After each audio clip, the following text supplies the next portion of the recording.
You've been away for a while. Where? After that song, I've not seen. How can you be away and that song is 3 weeks old? It's 3 weeks old? Yes.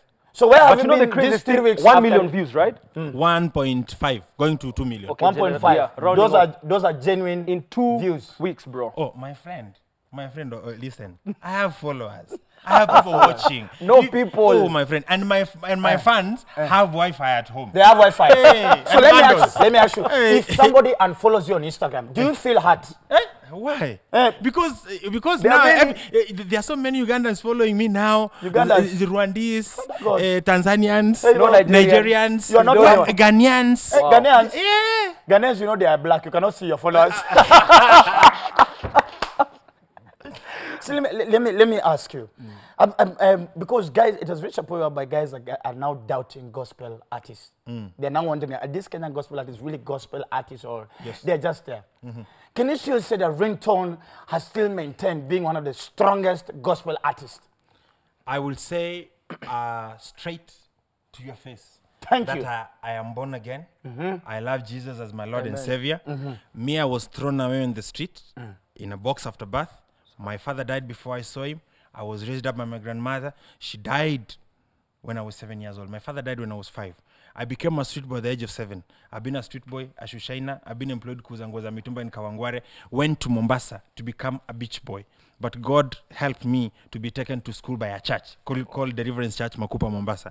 Wow. Today, I am here where I am. When I sang Natumia Talanta Yangu ambao Mungu alinipatia, I was not singing a history or a story, somebody's story. It was my story. To be here today is by the grace of God. Amen. And I will tell you, there is nothing that will ever make me leave God. Because kama ni magari, kama ni pesa, kama ni fame, kama ni kurub shoulders na watu wazito, nimerub shoulders na kila mtu nimeona pesa. But niligrow bila viatu kwa mguu.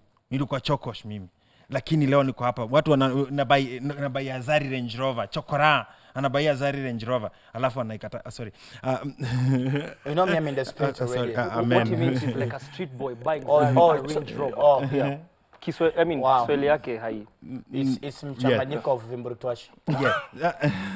So mimi nataka tu kusemaje, the reason why when I wrote Zari the first post, I said, "Dear Zari, Jesus loves you," is because wakati mimi nilienda Mombasa kutafuta mnyanya mzungu anioe, ndio nilikuwa songo. Unajua mimi nilikuwa na dreams nne nikiwa mdogo, kupanda ndege kwenda America, juu nilikuwa na watching movies za kina Rambo na kina Schwarzenegger, na uliza wametoka wapi America, so nikataka kwenda mahali wana act na mimi niende nikutokea kwa movie. So alafu mimi sikuzaliwa kwa nyumba iko cemented ama nilikuwa nyumba ya mchanga. Mchanga is mchanga like like what do you mean, he lived in a mad house. Mad house. Yes. You're a madman. Ndio nikaa na nyanyangu.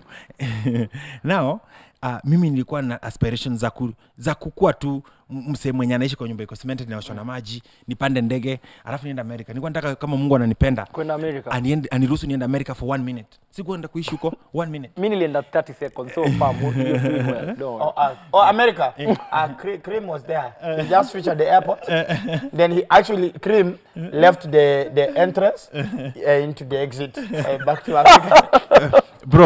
Bro, as na plan ya God, haikuwa siku hiyo ingia America. Hallelujah. Plan ya God ni perfect. Na the Bible says, I knew you before you were even born. Amen. And I predestined you. Amen. Sasa wacha tu nikwambie, hata kabla uzaliwe Mungu alikuwa anajua siku hiyo utakuwa huko 30 seconds. Sasa alikuwa anajua. But I can tell you, Ringtone, Somalia has been crying for Cream. Somalia wants Cream. Hey, Cream. In Somalia they say Cream is the bomb. In Somalia. Lakini sasa unaona, sahi aendi America, anaenda East. Unajua unaweza kuwa yeye anataka West, Mungu anasema East. Unajua sisi wanadamu tunakuanga sometimes funny. Mungu amekucreate akakwambia wewe ni wa East. Sasa wewe unang'ang'ana unataka West. Kuna wale wamezaliwa wa West, wengine wa East. In Form 4, were you in Form 4 East or Form 4? Actually, me I was in Form 4 East. East was for the smart people. Yeah. Very smart. No, West was south. No, south. You all know that. I was in. Shut up. This is my show. What is wrong with the two of you? In Nigeria, they don't have. In Nigeria, we had those ones, but now me, I was in three blue. We had blue, red, and black. So where in blue? So me, I was blue. Blue, we were the most. No wonder this guy is like this. I can't wait to hear what Masanduku has to say about what class he was in. Leave me alone. Leave me alone.